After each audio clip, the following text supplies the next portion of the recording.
Welcome back to the channel and welcome back to another UFC fight prediction video. In this video, I'll be predicting the full card of fights for UFC Fight Night, Lemos versus Andrade.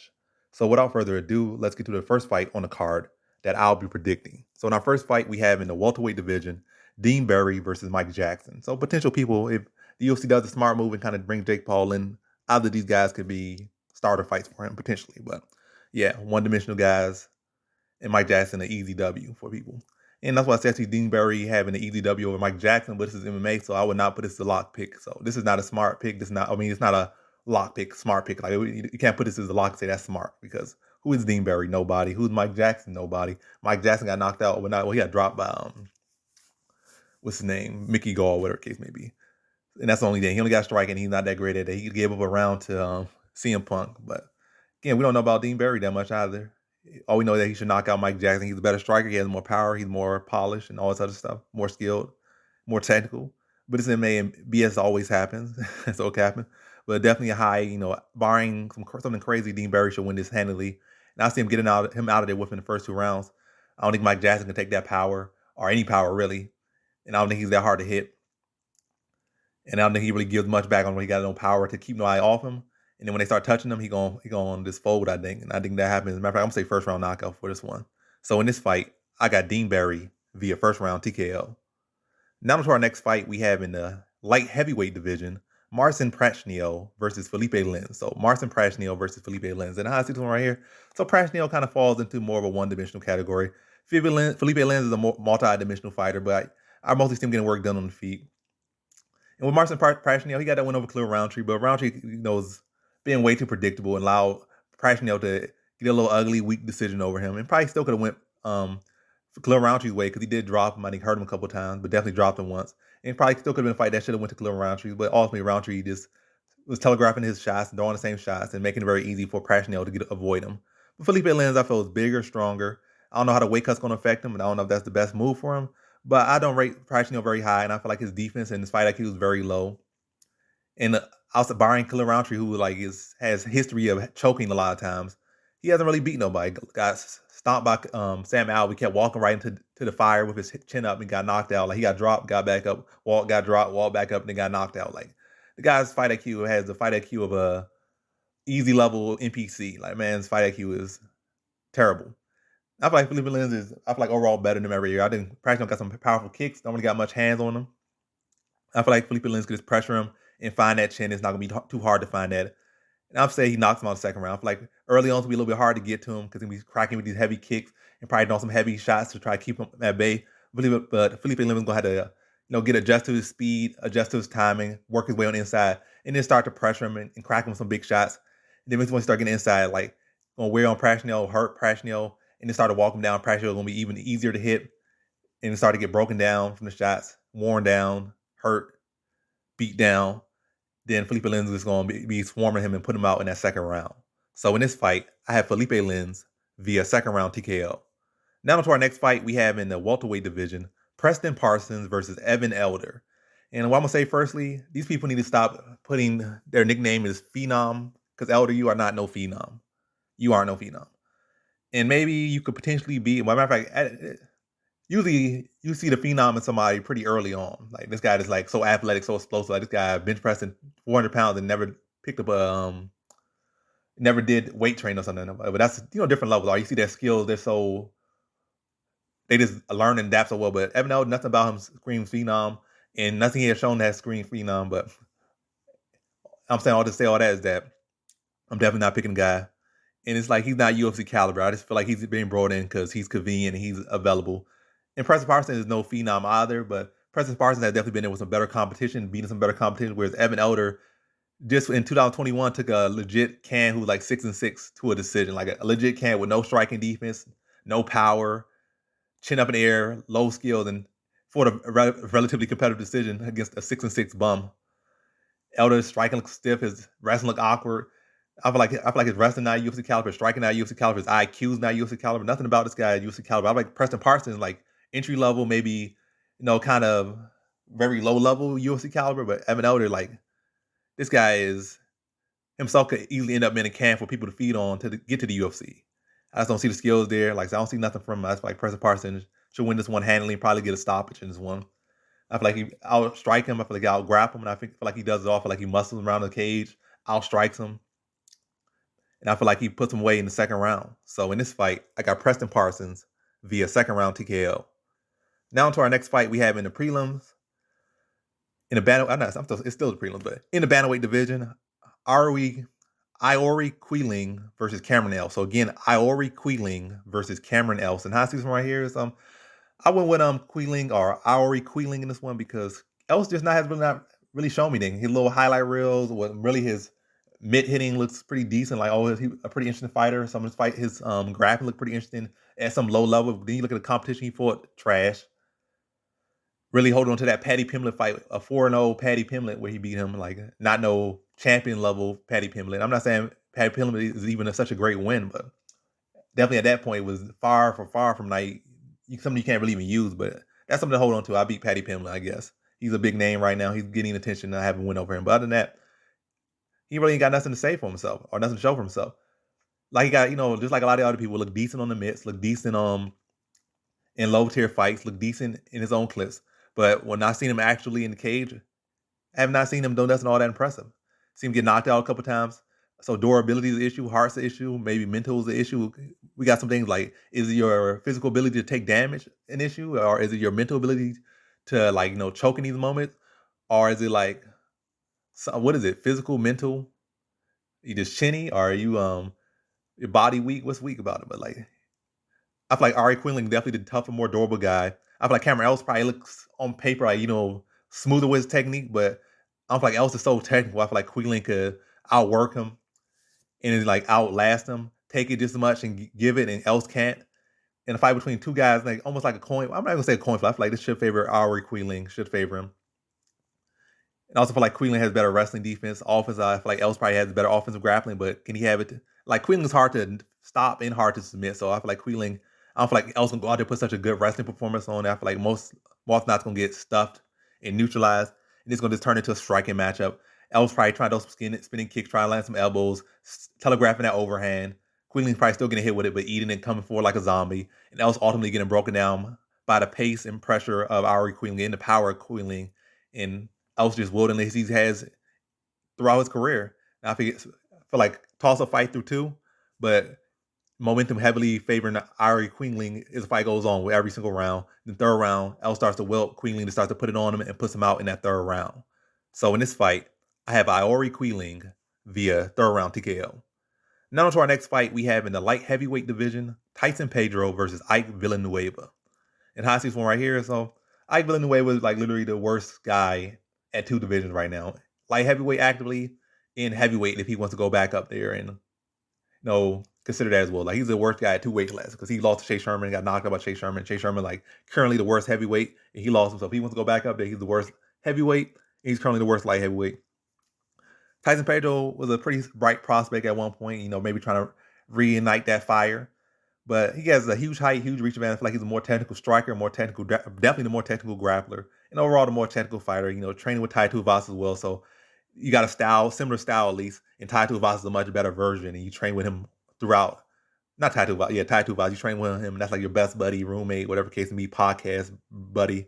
So they get a lot of time together. They train a lot, and a lot of experience. Also probably train with Mark Hunt as well, or having a past train with Mark Hunt. So you got a lot of guys that bring what Villanueva brings, but on a whole different scope, like dimensions, time zones, galaxies, and above anything Villanueva was gonna bring. But it's amazing. He has a chance, but I feel like for me this is a lock pick. Tyson Pedro to win by whatever he wants, and I say first round, like knockout.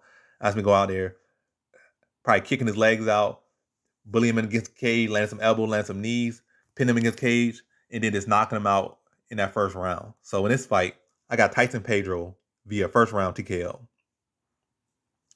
Now to our next fight we have in the welterweight division, the White Grant versus Sergey Khandozhko. And how I see this one right here between Grant versus Khandozhko is I think with this one I'm leaning Khandozhko because of age, and at least more around it. The White Grant is more so a striker. We haven't really seen much grappling from him. I can't really rate his grappling too much. That's pretty much his weakest area, where people will look to target. I feel like Khandozhko can have some success, but it's not like Khandozhko is the greatest offensive wrestler. So I see one of these fights where just pacing, his youth going to favor him, activity, and the fact that he's going to at least be attempting to do one other facet. But the White Grand, always has the opportunity to land that big shot on you. Like, he's very awkward and very different. He's different, not exactly technical. I'm not saying he's not a technical fighter. He's not a technical fighter, but I'm not saying he lacks technique completely, or he's just some guy that's so amateurish or anything. He's a solid enough fighter, but definitely would not classify him as a technical fighter. But he's unorthodox, and it works for him to an extent at this level. Yeah, I feel like he could probably land some big shots at points. But I feel like ultimately Khandozhko gonna be there, young, and be able to get his brain and whereabouts back with him, continue to outpoint him, outwork him, probably try to pin him against the cage, probably go for some takedown attempts, might get one or two. I don't see him having any great success with his wrestling, but I see the simple fact that he's going for those. It might even get, like, say, a takedown or two, maybe 50 seconds, a minute, maybe 30 seconds of control time with all, like, from the takedowns, and maybe probably like 2 minutes holding him against the cage, or 3, 4. In a fight that's relatively close, Grant probably landing the biggest shot of the fight, or the 2 biggest shots or something. But like I said, Khandozhko rallying pretty well and constantly pinning him against the cage, probably attacking that leg and going for takedowns, and put up, like I said, more volume, is going to eke out a decision, probably like a split decision type victory. So in this fight, I got Sergey Khandozhko via decision. Now to our prelim headliner, we have in the middleweight division at a catchweight, Jourdain Wright versus Marc-Andre Barriault. So 190, Jourdain Wright versus Marc-Andre Barriault, or Barriault. I'm gonna say Barriault, but how I see this one between these two is, I'm going with Barriault in this one. I feel like Jourdain Wright probably the more dangerous striker in this one. Definitely probably more dangerous striker as far as doing damage, like fighting any damage. Barriault's more so a grinder type fighter. He's not that one big puncher. He just kind of just wears you down. He's a pace pushing fighter. He's gonna wear you down and break you down. If you can't keep up with his pace, you can't stay on the treadmill, you're gonna fall off and he's gonna get the finish. That's pretty much it. Jourdain Wright on the side, definitely not no phenomenal striker or no phenomenal fighter at all. But he at least has shown much more ability to hurt his opponent and much more capability to hurt his opponent. But I like Andre Barriault in this one for the fact that he's a pressure fighter. He's going to be in Jourdain Wright's face. And I feel like he's going to be the one having better success with the wrestling and grappling attempts. Like I said, semi-close fight, lean to the guy that has more tools, or going to use his tools and use those tools better. And that guy is Marc-Andre Barriault. And I feel like Jourdain Wright defensively isn't the best. He's like a bootleg karate style fighter. He don't have the footwork, speed, timing, reflexes, or anything that, the other guys would have that have the style. And that style is so reliant on foot movement and footwork and reflexes that if you're lacking in any of those areas, it's almost pointless to try to use that style at a high level. I mean, he's been able to get a couple wins, but he is where he is because of those reasons. Like, got a big old chin. It's not like it's a big iron chin. It's a big tin chin. And then footwork isn't the best. He isn't that fast. And you're fighting a karate style with your hands low, and you're pressured, and somebody's able to cut you off. What are you defending? Your hands like at your hips. You all bouncing, but your hands at your hips, your shoulders down. You ain't got no shoulder roll or nothing. And then your chin is there, you're square, or you're just in an awkward position. And they pressure you a little bit more. Then you actually square. Like, they pressure you with some combinations, and then all you can do is back straight up. And now your feet side by side parallel, you square, and your hands at your hips, and your chin's just up in the air before you get cracked and walloped. Over the top, down the middle, up. Like, you open for every single thing in the thing. They could slide a whole train to smack you with it. Like, you got no defense. And I feel like Barriault can push him in those situations, like pressure him, throwing combinations to get him going backwards, land shots, look for the takedown, look to draw him down. And I just see a case of where he's going to constantly be in Jourdain Wright's face, pushing him back, pressuring him, getting him off balance, cutting him off, looking at takedowns, and putting him in positions where he's not best to defend himself, and wearing him down with his pace, and ultimately putting him out in the third round. Like, so a wear down effect, touching him, breaking him down, starting to go to takedowns more, wear him out on the ground, and then ultimately just tire him out, pepper him up, and put him out in that third round. So in this fight, I got Marc-Andre Barriault via third round TKO. Now to our main card. So in our first fight on the main card, we have in the featherweight division, Charles Jourdain versus Lando Vannata. And I see this one right here. So a lot of people saying, oh, Vannata's just a striker. Oh, he only grappled with that Miranda dude who has zero grappling. But Vannata has wrestled sometimes in fights. I'm not saying he's going to go out there and just fight a whole, poor Mark Jacasey and just go out there and grapple all the time. But I feel like he definitely will look for takedowns as one. Now I feel like Jourdain's not going to do the best job of defending him. And I feel like Vannata, that would be the other factor of his fight. And I also feel like he'll be able to get a submission over Jourdain. Jourdain has not shown great submission skills, has not shown great wrestling defense. Actually has currently pretty poor wrestling defense. I think like 45%. I think Vannata has like 40% takedown offense, which isn't too bad. I feel like 45% takedown offense is worse, much worse than 40% takedown offense, because a lot of people have 40% takedown offense. Like you go for 3 shots, you're gonna get 1 or 1.5 or something. But anywho, but you give them every 2 takedowns, you give them a takedown, or less than the 2 takedowns, and you give them a takedown. That's not a good look at all. And getting tapped about Julian Rosa, not a good look.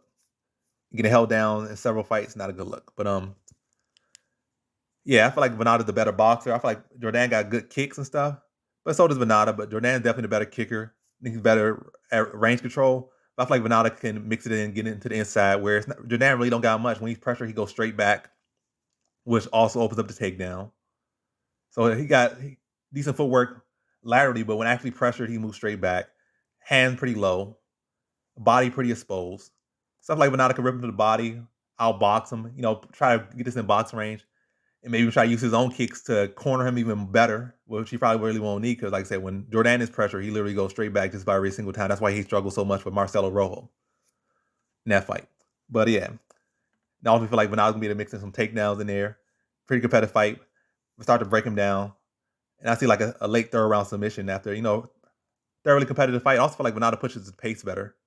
I mean, he's been in some wars, but the war factor, it's not like he has cardio issues. I feel like Jourdain, whether it's a war or not a war, he kind of fades as the fight goes on. He doesn't really get stronger. And I feel like Vannata could push that pace. But I don't know, if he's touching Vannata up, he might get tired. But I feel more so Vannata's going to be able to get those takedowns, or get some takedowns, at least attempt those. Then more so in the second round and third round, that's when he's really going to be able to thrive with them and start to break him down. In the third round, see him tapping Jourdain out. So in this fight, I got Lando Vannata via third round submission. Now to our next fight, we have in the we have in the heavyweight division, Alexander Romanov versus Chase Sherman. So the easiest pick of the night, probably the easiest pick of the year, barring nonsense, lock pick, triple lock it, Romanov versus Chase Sherman. I'm not saying the first round is going to be a lock, but Romanov is definitely, he might send him to the second round, but I'm going to say first round. I feel like that's pretty confident. That should be all likelihood. Second round, probably a little bit of a stretch, but Romanov winning is without a doubt lock. Romanov finishing probably without a doubt lock. High confidence first round finish for Romanov. Chase Sherman is the worst guy at heavyweight at this point. 0 grappling, 0 wrestling, 0 striking defense. I feel like Romanov is going to crack him up top, hurt him, have him wobble, and just drag him right to the mat and maul him and put him out in that first round. So in this fight, I have Alexander Romanov via first round TKO. Now to our next fight, we have in the flyweight division, Mudaerji versus Manel Kape. So Mudaerji versus Manel Kape, flyweight division. High season one right here between these two solid guys right here. But I definitely think Manel Kape has fought the much different competition, been a world champion and risen. When he got jumped in the UFC, they were already giving him some pretty solid guys like Khandozhko and et cetera, et cetera. So he's been fighting nothing but top tier comp. I think his last fight was kind of a step down. His fight prior to that was kind of a step down, and that allowed him to get on a streak. But he fought 2 competitive fights with guys that's definitely much more relevant in the division. Whereas Mudaerji's been fighting mostly, the lower end of fighters. He hasn't really been fighting that. I feel like striking can be relatively competitive, maybe even lean to Mudaerji. But a fight between 2 competitive guys where it's like striking, like I said, without doubt, that's going to be competitive. Grappling, I don't feel like that's a competitor. I feel like Manel Kape is clearly the better grappler, much stronger, much better wrestler, much better submission grappler as well. So all the grappling areas checks for Manel Kape. Any fight we kind of say, speed, athleticism go to Manel Kape as well. Mudaerji is more sharper and shorter with his shots, which could be a good thing for him on the feet. But I feel like Manel Kape can, use that footwork, find openings, crack him some shots, and then make it easy for everyone, and use that wrestling, use that grappling, and look to dominate Mudaerji on the ground. And I feel like he's going to be able to do that. Like, competitive fight with Manel Kape, breaking him down with some big shots, opening them up with his footwork, and setting up his shots well to land his own, set up those angles, and then off those angles, draw out reaction from Mudaerji, score takedowns, and then dominate him on the mat. And I'm going to see him get a second round submission for Manel Kape. So set him up on the feet, draw those takedowns, draw those reactions, get those takedowns. Like set up the grappling with some ground and pound. Open up those transitions, open up those areas, open up some space. And then, like I said, slowly wear him down. Then second round, he's able to capitalize, find that submission, and tap him out. So in this fight, I got Manel Kape via second round submission. Now to our next fight, we have in the women's flyweight division, Macy Barber versus Montana De La Rosa. And how I see this fight right here between Barber versus De La Rosa is, I think yeah, with Barber and De La Rosa, you gotta go to the patterns. And I'm gonna lean to Barber's pattern. Barber typically struggles with strikers. She don't struggle with grapplers. It's not like Montana De La Rosa is like the best wrestler in the division. She's not the best submission grappler in the division. She is underrated in that department, but not to the degree that Barber has not seen something similar and has not dealt with it pretty well. So I feel like striking wise, I would say Bancy Barber is the better striker and definitely the more effective, more dangerous striker. And I feel like she's a stronger fighter. I feel like De La Rosa can have limited success with her wrestling, but mostly Macy Barber can be able to find her way, get back to the feet, and continue to pressure her, continue to try to bully her against the cage, land big heavy shots and big elbows, cut her, scratching and slicing her face up with the elbows and butchering her against the cage, and manhandle, probably land some knees in there against the cage. It's really wear down Montana De La Rosa. And I think that's going to be the case. Montana De La Rosa going to be game. I think it's like probably going to go to decision, probably bust up, have her nose all dislocated again, face all blood, making that typical Montana De La Rosa face when she's starting getting whooped out there. But yeah, semi-competitive fight, but basically Barber being able to address the wrestling and, use her strength, use her striking, use that clinch to bust up Montana De La Rosa and take her away from her strengths and beat her to a decision. And like pretty clean enough, nothing controversial with this one I see. So in this one, I got Macy Barber via decision. Now to our co-main event, we have in the lightweight division, Clay Guida versus Claudio Puelles. And I see this one right here. So both of these guys have, Clay Guida, as old as he is, and as long as he's been in the UFC, I feel like his striking has made huge leaps in the bounds in the last, 5 years, even though him getting older. Like, at first he had he didn't have pillow hands, but he was not known for knocking anyone out, not known for dropping anyone. He did break Rafael Dos Anjos' jaw, but he was not known for striking. He's more so a wrestler, cardio, pushing fighter. That's what he was. But now he's been flatlining people, dropping people, hurting people, like Rock Jim Miller, starched Joe Lozon, touched up Michael Johnson a little bit on the feet, and which allowed him to wrestle even easier in that one. Yeah, striking has definitely seen some improvements. Claudio Puelles seen some improvements as well in striking, young guy. Definitely the better submission grappler, I feel. But I feel like Clay Guida, with his experience, could neutralize Puelles' grappling. I do have my concerns there, but I like Clay Guida in this one. I feel like the striking should be relatively even. I feel like Guida has the more, powerful shots. Puelles does have that limp and probably can maybe dig some kicks to the body or something, maybe hurt Guida. And man, Guida is kind of old up there, so you need all that much to hurt him necessarily. But like I said, Guida's game, he's gonna be he's been there, done that. Be able to take whatever Puelles has on the feet, which is not a whole lot, I feel. Still improvement, still a work in progress, I feel like Puelles. But I feel like at this given point, Guida is just a better product. Like Guida get the takedowns on Puelles. Puelles was giving up takedowns to what's his name, Jourdain Levitt, whose grappling is, offensive takedowns is pretty poor. At least one. I think one, if not two, to him.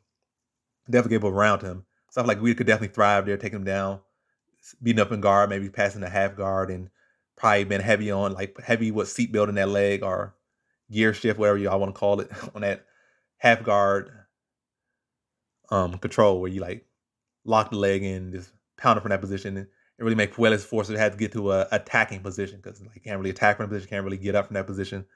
And it's really working Puelles. I don't think he stops him, but I do think he beats him to a pretty clear decision. I think Puelles will go for some good leg attempts at points in this fight.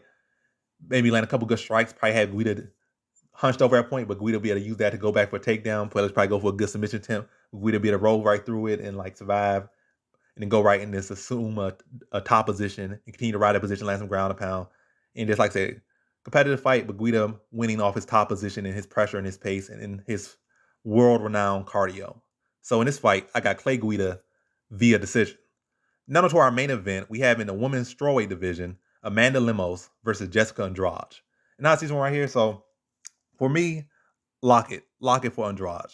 Lemos, we don't know how necessarily Andrade deals with power. We have not seen her fight really any real power punching fighters. And Lemos is probably the heaviest hitter she has ever fought. So that's the real concern.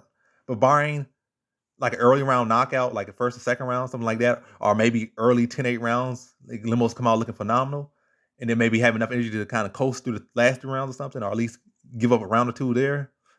It's really hard to see a path to victory for Lemos. She sparked 2 lower tier fighters, like an Invicta champion who's one-dimensional grappler, in a one-dimensional entry level with Montserrat Ruiz. So, and then people got hyped off that. In her last fight, she barely got past Angela Hill. Really should have lost, but got past Angela Hill in a split decision. And now she's jumping up and fighting the the top 5 pound for pound fighter in women's MMA. Like if Valentina Shevchenko was not at flyweight, Andrade would be the flyweight champion right now. Andrade very well can go and beat Rosa Namajunas. I'm not saying she would or she will. That's a whole nother story, but she definitely has a good chance of beating Rosa Namajunas. And that last time they were fighting, really the last 3 minutes, last round, last time they were fighting, Andrade was winning. All I'm saying. I'm not saying she lost the fight, but the last minutes they were fighting, Andrade was giving Rosa Namajunas her own teeth back to her. I'm not saying she knocked her teeth out, but she was busting her face up, catching her uppercuts multiple times, and Rose just had to survive until a decision. So, and that's the current champion. So she's up there. And Lemos has not really fought that level of competition. The best person she fought has been Angela Hill, and she struggled with Angela Hill. So that's what I'm saying. So barring Andrade just not dealing the best with power, or Lemos has come out looking so good and maybe starching her, or being able to use that power and extend it some later rounds, or close some later rounds. This is all Jessica Andrade, and I feel like it's a lock pick. I feel like Andrade's not gonna have the biggest issue with her striking. I feel like she'd be the pressure. I feel like she'd be out muscle her, be out grapple her, out position her, and it's really pressure her and make Lemos uncomfortable. Just come right inside, rip her to the body, rip her up top, not give Lemos the space to breathe, not give her the space to extend. Go for that single leg and be dumping her. Go for double leg, dump her, and just really break her down like typical Jessica Andrade style. Another thing, Jessica Andrade's still young enough, still getting better wherever he fight. And like I said, top 5 pound for pound and only getting better. Lemos, her last fight was a big disappointment as far as what she's shown and like. But yeah, I feel like Jessica Andrade's going with this pressure, typical Jessica Andrade style, break her down, wear her down, not give her that space to breathe, rip her to the body, rip her up top, bully her. First round probably competitive, second round probably competitive. But Andrade just coming nonstop like that mini tank she is, relentless output, and then eventually just break her down over the course of the fight and then putting her away in the third round. So in this fight, I got Jessica Andrade via third round TKO. And that concludes my fight predictions for the full card of fights for UFC Fight Night, Lemos versus Andrade. And as always, thanks for watching.